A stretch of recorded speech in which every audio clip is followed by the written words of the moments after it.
कारगिल की जंग शुरू होने से चंद दिन पहले अपनी पोस्ट पर पहुंच गया था और जंग खत्म होने के 15 दिन बाद उस पोस्ट से नीचे उतरा था। और मेरी जो चौकी थी वो कारगिल शहर के करीब थी और मेरा काम ये था कि दुश्मन के टारगेट्स पर गोलाबारी करवाना। बड़ी कामयाबी से हमने दुश्मन के तैयारे गिराए और उनमें से एक पायलट को भी हमने पकड़ा था। तो अभिनंदन से पहले भी एक ऐसा वाकया हो चुका है। उसका नाम निकी चीता था, पतला सा पायलट था। पाकिस्तान को आदत है। यानी वो 3 माह तकरीबन जो अरसा है वो हमने जो प्रिजर्व्ड फूड होता है 3 माह आपने ताज़ा खाना नहीं खाया? नहीं, टिन्ड फूड, वो उस पर हमारा गुजारा हुआ कि रट्टू एक जगह है अस्तोर से आगे, वहाँ पर मेरी ट्रेनिंग कराई गई high altitude and mountain warfare की। मुझे ऐसे लगता था कि मैं जब से पैदा हुआ हूँ मैं कभी आज तक गाड़ी पे बैठा ही नहीं हूँ। एहसास ये होता था। इसी तरीके से इतनी सर्दी होती थी कि लगता था कि कभी मैंने जिंदगी में गर्मी देखी ही नहीं है। हेलो पाकिस्तान, आज़ाद डिजिटल लाहौर से मैं हूं आपके साथ ज़ाहिर महमूद। नाज़रीन, आज हमारे साथ मौजूद हैं मेजर रिटायर्ड शहजाद नय्यर साहब, जो वैसे तो एक बहुत अच्छे और अछूते असलूब के शायर और नसर निगार हैं, मगर ज़िंदगी का एक बहुत बड़ा हिस्सा इन्होंने पाक आर्मी में बतौर मेजर जो है वो खिदमत सर अंजाम दी हैं और मुख्तलिफ महाज़ों पर जाकर इन्होंने जंगें लड़ी हैं और उसका बाकायदा हिस्सा रहे हैं। इनका ताल्लुक जो है वो आर्टिलरी तोपखाने से था और ख़ास तौर पे आज जो हमारा मौज़ू गुफ्तगू है वो कारगिल की जंग है। कारगिल के जंग के दिनों में किस तरह के हालात का सामना पाक फ़ौज के जवानों को करना पड़ा, वो कौन सा खाना खाते थे, किस तरह वहाँ की मौसम की सख्तियों को झेलते थे और कितने हमारे जो शुहदा हैं वहाँ उस कारगिल की जंग की जो है वो नज़र हो गए, कितने सिपाही जो हैं उनके आज़ाद जिस्म के कट गए, कौन कौन सी परेशानियाँ और मुसीबतें हमारे पाक फ़ौज के जवानों ने इस मुल्क के दिफा को नाकाबिल तस्खीर बनाने के लिए वहाँ पर झेली हैं। ये सब जानते हैं शहजाद नय्यर साहब से बात करके। अस्सलाम वालेकुम। वालेकुम अस्सलाम। अच्छा, देखिए, एक बंदा जो शायर होता है ना वो बहुत ही ज़्यादा हसास मिजाज का होता है और फिर आर्मी में भी रहा हो और तोपखाने में रहा हो, कैसा तज़ाद है ये आपकी शख्सियत में? इस बारे में अक्सर पूछा जाता है और मैं ये कहता हूँ कि ज़िंदगी ने हर हाल में शायरी, अदब, उसकी भी परवरिश करनी होती है और साथ ही साथ दिफाई नोयत के मामलात हैं वो भी उतने ही ज़रूरी और लाजमी हैं। तो मैंने अपनी ज़ात के अंदर पलने वाले शायर की परवरिश की कड़ी आजमाइशों के अंदर रहकर भी, और वो मेरे साथ साथ रहा और ज़िंदगी को देखने का जो एक शेरी व अदबी ज़ाविया है उसे मैंने अपने अंदर ज़िंदा रखा। अच्छा, कारगिल की जंग एक बहुत हसास मौजू भी है हमारे यहाँ, लेकिन वहाँ की सख्तियों को जब हम सुनते हैं या क्यास करते हैं, सोचते हैं तो दिल दहल सा जाता है। आप कब कारगिल गए और वहाँ की जंग में कैसे शरीक हुए? वो ज़िंदगी का एक हिस्सा आपका जो उन पहाड़ों में, उन नॉर्दर्न एरियाज़ में गुजरा है, उन सख्तियों के साथ, उन मुसीबतों के साथ, वो ज़रा उस हवाले से हमें कुछ बताइए कि कैसे उसके साथ आपका सामना हुआ? मैं कारगिल की जंग शुरू होने से चंद दिन पहले अपनी पोस्ट पर पहुंच गया था और जंग ख़त्म होने के 15 दिन बाद उस पोस्ट से नीचे उतरा था, जिसका ये मतलब हुआ कि मैंने पूरी मुकम्मल जंग लड़ी है कारगिल की। और मेरी जो चौकी थी वो कारगिल शहर के करीब थी, यानी कारगिल शहर जो नीचे एक वादी की शक्ल में नज़र आता था उसका 90% हिस्सा मेरी पोस्ट से नज़र आता है। आर्टिलरी ऑफिसर जो होते हैं वो दीदबानी चौकी, उसे ओपी कहते हैं, ऑब्जर्वेशन पोस्ट, उस पर भी तैनात होते हैं और पीछे जो गन पोजीशन होती है जहाँ तोपें लगी होती हैं वहाँ भी होते हैं। मैं वहाँ दीदबान था और मेरा काम ये था कि दुश्मन के टारगेट्स पर गोलाबारी करवाना जो मिलिट्री टारगेट्स हैं। यहाँ मैं एक बड़ा अहम वाक़या बताना चाहूँगा कि जब मैं पोस्ट का चार्ज ले रहा था तो वहाँ मेरे से पहले जो ऑफिसर थे वो मुझे दिखा रहे थे एरिया सारा, ज़ाहिर है उन्होंने मुझे हैंड ओवर करना था। तो कहने लगे कि वो दूर कारगिल सिटी के अंदर वो फ़लाँ जगह देखें, आपको एक चमकती हुई छत नज़र आ रही है। जी आ रही है। इस पर गोला नहीं गिरना चाहिए क्योंकि ये एक मस्जिद है। मैंने कहा ठीक है। अपनी मस्जिद को बचा गए। जी। और उसके थोड़ी देर बाद उन्होंने कहा कि इसी मस्जिद के अगर आप दाएं जानिब थोड़ा सा दूर देखें तो एक झंडा सा लगा नज़र आ रहा है और एक इमारत नज़र आ रही है। मैंने कहा जी इमारत नज़र आ रही है, इस पर भी गोला नहीं गिरना चाहिए, ये एक मंदिर है। अब ये मुझे पहले जो हमारी अखलाकियात हैं कि जो इबादत गाहें हैं वो सबकी एक जैसी मुक़द्दस और मोहतरम है, और मैंने पूरी कारगिल जंग में ये ख्याल रखा कि इबादत गाहों पर गोला न गिरे। ये है पाक आर्मी के अखलाकी मयारात। अच्छा, कारगिल ऐसे तो नहीं लोगों को भेज दिया होगा, वहाँ के लिए तो खास ट्रेनिंग करवाई होगी, कुछ अरसा आप लोगों ने कुछ ऐसे कैंप्स में गुजारा होगा कि आप उन सख्त हालात में भी जाके जो है वो सर्वाइव कर सके। तो कैसे ये आपका सफ़र शुरू हुआ, कहाँ ट्रेनिंग की आपने कारगिल के लिए? जी, आपने बड़ा अच्छा सवाल किया है। उस जंग से पहले इत्तफाक से कह लें कि रट्टू एक जगह है अस्तोर से आगे। ये एक प्लेटो है और इस पर मैं आपको बताता चलूँ कि दुनिया का बेहतरीन ज़ीरा, काला ज़ीरा, वो वहाँ पे उगता है खुदरो। कोई भी चुने, हमने भी चुना हुआ। तो वहाँ पर मेरी ट्रेनिंग कराई गई high altitude and mountain warfare की।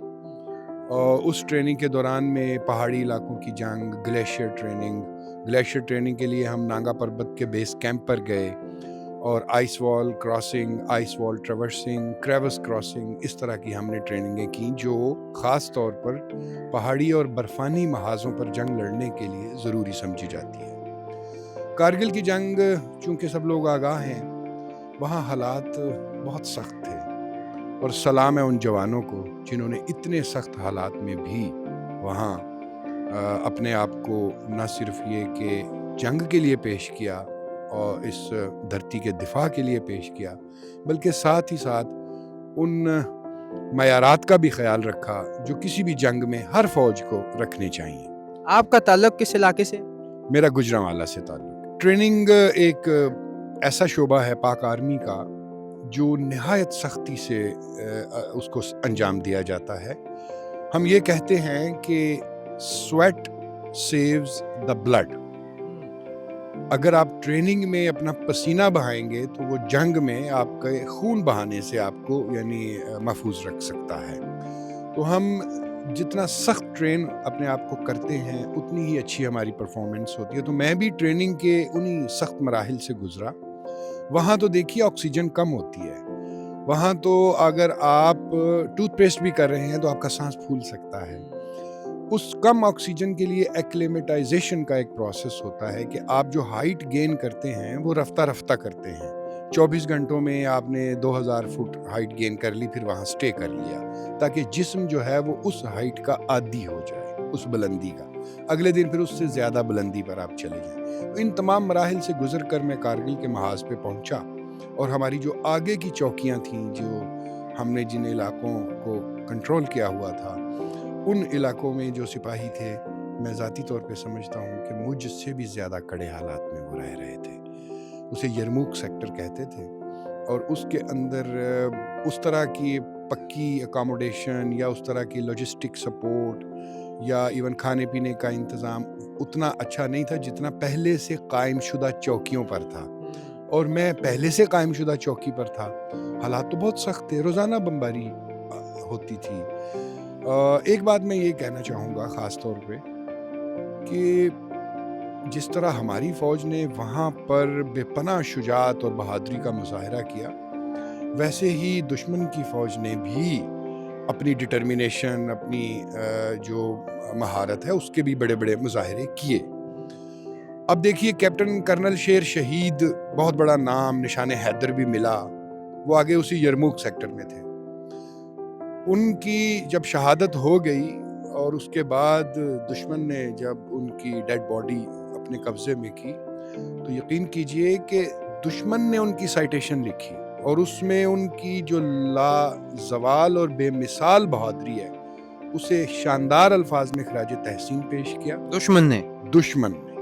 दुश्मन ने उनकी लाजवाल शुजाअत को खराज तहसीन पेश किया। एक पर्चा लिखा बराबर, एक अच्छी तरह, उसको साइटेशन कहते हैं हम, उसके अंदर उसकी बहादुरी के वाक़यात लिखे और आखिर में ये रिकमेंड किया कि ये जवान बड़ी बहादुरी से लड़ा, ये ऑफिसर बहुत बहादुरी से लड़ा है और इसको आपने हम रिकमेंड करते हैं, हम रिक्वेस्ट करते हैं कि जो पाक फ़ौज का बेहतरीन जो शुजाअत का अवार्ड है वो उसे दिया जाए। तो फिर पाकिस्तान ने उसे निशाने हैदर के एजाज़ से नवाजा। शहजाद नय्यर साहब, मुझे ये बताएं, कारगिल के जब जंग चल रही थी और आप वहाँ पर थे और आपको नहीं पता दुनिया में क्या हो रहा, मगर आप उस महाज पे थे, आप लोग क्या खाते पीते थे, किस तरह खाना बनाते थे, लाइक सर्दी इतनी, क्या टेम्परेचर होता था, उससे कैसे बचते थे? ہر پوسٹ کے الگ حالات تھے، اس کی الگ ہائٹ تھی، الگ اپروچز تھیں. جس پوسٹ پہ میں تھا وہاں کھانے پینے کے لیے ڈبہ بند خوراک تھی جو اچھی نہیں لگتی تھی کھانے میں. اس نظم میں بھی میں نے اس بات کا ذکر کیا ہے، ایک نظم میں نے لکھی. تو کھانا جو فریش ہے اس کو تو ترس جاتے تھے، سبز مرچ کو ترس جاتے تھے. کتنے دن بعد آتا تھا تازہ کھانا؟ تازہ کھانا یوں سمجھ لیجیے جب جنگ لگ جاتی ہے تو راستے سیف نہیں رہتے، تو زیادہ تر جو ہم نے ذخیرہ کی ہوئی خوراک ہوتی ہے اسی پر گزارا ہوتا ہے. جنگ ختم ہوئی تو پھر نیچے سے تازہ خوراک آئی، یعنی وہ 3 ماہ تقریباً جو عرصہ ہے وہ ہم نے جو پریزروڈ فوڈ ہوتا ہے، 3 ماہ آپ نے تازہ کھانا نہیں کھایا؟ نہیں، ٹنڈ فوڈ، وہ اس پر ہمارا گزارا ہوا. اسی طرح سردی کی آپ نے بات کی ہے تو وہاں مٹی کا تیل ایک بہت بڑی لائف سیونگ کموڈٹی کے طور پہ آتا ہے. مٹی کے تیل کی یہ خاصیت ہے کہ وہ ٹیمپریچر کوئی بھی ہو مائنس میں چلا جائے وہ جمتا نہیں ہے، اور مٹی کے تیل کے چولہے اور ہیٹر اسی پر کھانا پکتا تھا اور وہی کمروں کو گرم کرتا تھا. لیکن فرض کی ادائیگی کے لیے، جیسے میں توپ خانے کا آفیسر ہوں تو میں نے گولہ باری کے لیے باہر بھی نکلنا ہے، اس کے لیے ہمارے پاس ایک خاص طرح کا ڈریس ہوتا ہے وائٹ کلر کا جو ہمیں شدید سردی سے بچاتا ہے. پھر بھی اس ڈریس کو پہن کر بھی سردی تو لگتی ہے لیکن سخت جانی کا مظاہرہ کرنا پڑتا ہے. ٹیمپریچر کیا ہوتا تھا اس میں؟ سال کے جو سردیوں کے مہینے ہوتے ہیں اس میں تو ٹیمپریچر -20 کے قریب چلا جاتا ہے، اور گرمیوں کے مہینوں میں بھی مائنس ہی میں رہتا ہے لیکن ذرا کم، اور کچھ ایریاز ایسے ہیں جہاں 5-7 تک ٹیمپریچر چلا جاتا ہے. جو ٹن پیک کھانا آپ کھاتے تھے اس میں کیا چیزیں شامل ہوتی تھیں؟ اس میں بیف، پالک، چکن، آلو، مکھن، اور کچھ فروٹ میں جو پائن ایپل کے سلائسز ہوتے ہیں وہ ہوتے تھے. روٹی نہیں ہوتی تھی؟ نہیں، روٹی جو ہے وہ آٹا ہوتا تھا، تو آٹے سے جس طرح میں کہہ رہا تھا کہ چولہے پر ہم لوگ روٹی بھی پکا لیتے تھے. چائے وغیرہ بھی بن جاتی تھی؟ چائے بھی بن جاتی تھی لیکن دودھ خشک استعمال کرتے. کارگل اتنا امپورٹنٹ تھا؟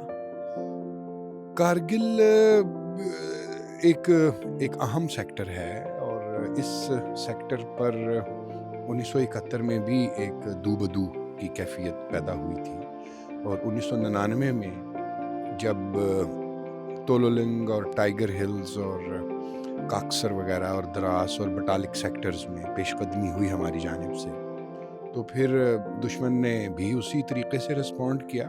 خاص طور پہ دشمن کی ایئر فورس بہت ایکٹیو تھی، ہماری ایئر فورس سے زیادہ ایکٹیو تھی. حالانکہ ہماری ایئر ڈیفنس نے جنگ کے شروع ہی میں 2 MiG طیارے گرائے تھے جس میں پائلٹ بھی پکڑ لیے تھے. مجھے ابھی تک یاد ہے اس کا نام نکی چیتا تھا، جو پائلٹ پاکستان نے پکڑا تھا اور پھر اسے چند دن بعد بھارت کے حوالے کیا. تو ابھینندن سے پہلے بھی ایک ایسا واقعہ ہو چکا ہے، اس کا نام نکی چیتا تھا، پتلا سا پائلٹ تھا. پاکستان کو عادت ہے. ہاں جی، بڑی کامیابی سے ہم نے دشمن کے طیارے گرائے، اور ان میں سے ایک پائلٹ کو بھی ہم نے پکڑا تھا کارگل کی جنگ میں. اس کے باوجود میں کھلے دل سے اعتراف کروں گا کہ دشمن کی ایئر فورس نے اس جنگ میں بہت ایکٹیو پارٹ ادا کیا. اتنی بلندی پر توپ خانے لے کے جانا اور اپنا ساز و سامان لے کے جانا، اسلحہ لے کے جانا، ساری چیزیں وہ کیسے لے کے جاتے تھے آپ لوگ؟ یہ آپ نے بہت اچھا سوال کیا ہے. جیسے میں توپ خانے کی اگر بات کروں تو ہمارے پاس پیک ہوٹزرز ہوتی ہیں جو کئی حصوں میں جدا ہو جاتی ہیں. پھر پہاڑیوں کے اوپر توپ کو چڑھانا یہ ایک کار دشوار ہے. ہم ان حصوں کو خچروں پہ لوڈ کرتے ہیں، الگ الگ خچروں پہ، اور وہ ایک قافلہ بنا کر دشوار گزار پہاڑی راستوں سے ہوتے ہوئے اس جگہ پہنچتے ہیں جہاں ہمیں چھوٹا سا ہموار قطع زمین مل جائے اور وہاں ہم اپنی توپیں گاڑ سکیں. توپ کو باقاعدہ گاڑا جاتا ہے زمین میں، اور کھدائی کر کے، اور اس جگہ تک پہنچنے میں بسا اوقات 7 دن یا 10 دن یا 15 دن بھی لگ سکتے ہیں. خود آپ پیدل جاتے ہیں صاحب؟ ہم خود پیدل چلتے ہیں. توپ کو ہم نے خچر کے اوپر لوڈ کیا ہوتا ہے، اور لیفٹیننٹ کرنل اور ابو اس کے رینک کو ایک گھوڑا اتھرائز ہوتا ہے، یعنی جہاں ساز و سامان خچروں پر لدا ہو اور آفیسر گھوڑے پر سوار ہو، لیفٹیننٹ کرنل اینڈ ابو باقی جو کیپٹنز اینڈ میجرز ہیں وہ پیدل چلتے ہیں اور اس میں اپنی شان اور فخر سمجھتے ہیں۔ تو 15 دن کا قافلہ چل رہا ہے، توپیں لے کے جا رہے ہیں، بندے جا رہے ہیں، ساز و سامان، تو کھچروں کو کیا کھلاتے تھے، خود کیا کھاتے تھے، کیسے کھاتے تھے؟ پوسٹیں ہوتی ہیں راستے میں، اسے ہم ٹرانزٹ کیمپس کہتے ہیں اپنی زبان میں۔ تو ایک دن کا پورے دن کا سفر کیا اور پھر رات ٹرانزٹ کیمپ میں گزاری۔ اس ٹرانزٹ کیمپ کی اپنی ایک ایڈمنسٹریشن ہوتی ہے، وہاں کھانا پکتا ہے، وہاں بستر ہوتے ہیں، وہ ایک نظام ہوتا ہے۔ تو جب روٹ پلان کیا جاتا ہے تو اس کے اندر ٹرانزٹ کیمپس کو رکھا جاتا ہے۔ میں جب وہاں تھا تو برفانی راستوں پر بعض اوقات 10 دن پیدل چلتا تھا، اور اپنا وزن بھی، میں اگرچہ آفیسر تھا لیکن پھر بھی میں اپنی کتابیں، اپنا وزن خود اٹھاتا تھا۔ ساتھ اپنی کتابیں بھی لے کے جاتے میں تھے؟ کتابیں بھی لے کر جاتا تھا کیونکہ میں مطالعے کا شوقین ہوں۔ اچھا، مجھے ایسے لگتا تھا کہ میں جب سے پیدا ہوا ہوں میں کبھی آج تک گاڑی پہ بیٹھا ہی نہیں ہوں۔ احساس یہ ہوتا تھا۔ اسی طریقے سے اتنی سردی ہوتی تھی کہ لگتا تھا کہ کبھی میں نے زندگی میں گرمی دیکھی ہی نہیں ہے۔ تو جب آپ یہ کیمپ سارے لے کے جا رہے ہیں قافلے، تو برف باری بھی تو ہوتی ہوگی، تو اس کا کیسے سامنا کرتے تھے؟ بالکل آپ نے درست کہا۔ برف باری اگر راستے میں ہو جاتی تھی دوران سفر تو وہ ایک بہت بڑی زحمت بنتی تھی، اس لیے کہ برف میں سفر کرنا کئی اعتبار سے خطرناک ہوتا ہے۔ ہمیں فراسٹ بائٹ ہو جاتا ہے، ہمیں سنو بلائنڈنس ہو سکتی ہے، ہمیں ایک دو بیماریاں ہوتی ہیں، اسے ہیپ اور ہیز کہتے ہیں۔ HAPE is high altitude pulmonary oedema, اور ہیز سانس کی بیماری ہے۔ سانس کی ایک بیماری ہے، اور ہیز جو ہے وہ ہے ہائی الٹیٹیوڈ سیریبرل اوڈیما۔ ایک میں دماغ کی ہے؟ جی، ایک میں پھپھڑوں میں پانی جمع ہو جاتا ہے، ایک میں دماغ میں پانی جمع ہو جاتا ہے، اور دونوں مہلک بیماری ہیں۔ یہ سنو کے دوران ہوتی ہے؟ سنو کے دوران، ٹریولنگ کے دوران، سنو میں اگر سفر کریں آپ، اسی طریقے سے جس کو میں فراسٹ بائٹ کہہ رہا ہوں۔ مطلب مادر سے آپ کی بات کر رہے ہو، یہ سنو جو ہے وہ سانس کے ذریعے اندر چلی جاتی ہوگی، اس طرح یہ مسئلہ کرتی ہوگی؟ جی، اور آکسیجن کم ہوتی ہے تو اس کے باعث یہ بیماری ہوتی ہے۔ اچھا، جو فراسٹ بائٹ ہے اس میں عام طور پہ ہاتھوں کی انگلیاں اور پیروں کی انگلیاں متاثر ہوتی ہیں۔ اس میں 1 ڈگری، 2 ڈگری، 3 ڈگری کا فراسٹ بائٹ ہوتا ہے، یعنی انگلی اس قدر سن ہو جاتی ہے خون کی گردش نہ ہونے کے باعث کہ وہ ڈیڈ ہو جاتی ہے، اور 3 ڈگری کی صورت میں کاٹنا پڑتا ہے، اور ہمارے بہت سے جوانوں اور افسران کی انگلیاں کٹی ہیں، پاؤں کی اور ہاتھوں کی۔ آپ نے دیکھی؟ جی، اور اگر برف کو بہت زیادہ آپ ایکسپوز ہو جائیں آؤٹ ڈور میں، اور آپ کی ناک جو ہے، ناک ہمارے جسم کا ٹھنڈا ترین حصہ ہے، اگر ناک فراسٹ بائٹ کا شکار ہو جائے تو بعض صورتوں میں ناک بھی کاٹ دی جاتی ہے، اور ایسا بھی ہوا ہے۔ بہت شکریہ میجر شہزاد نیر صاحب، آپ کی وجہ سے ہمیں جو کارگل کے حالات تھے، جو اس جنگ کے دوران جو صورتحال تھی، کس طرح کے چیلنجز کا سامنا تھا، ان کو ویژولاइز کرنے کا بڑا ایک بھرپور موقع ملا، اور اس سے ہمیں اپنے پاک فوج کے جوانوں کی قربانیوں کا بھی اندازہ ہوا۔ تو مجھے امید ہے کہ ناظرین کو بھی میجر صاحب کی باتیں یقینی طور پہ انہوں نے جذباتی بھی کر دیا ہوگا، اور اس سے احساس بھی ہوا ہوگا کہ ہمارے جو جوان ہیں، پاک فوج کے جو سپاہی ہیں، وہ کس قدر مشکل حالات کا سامنا کر کے اس ملک کا جو دفاع ہے وہ ناقابل تسخیر بناتے ہیں۔ مجھے امید ہے کہ آپ کو یہ ویڈیو پسند آئی ہوگی۔ اس کے ساتھ ہی مجھے دیجیے اجازت، دیکھتے رہیے آزاد ڈیجیٹل۔ خدا حافظ۔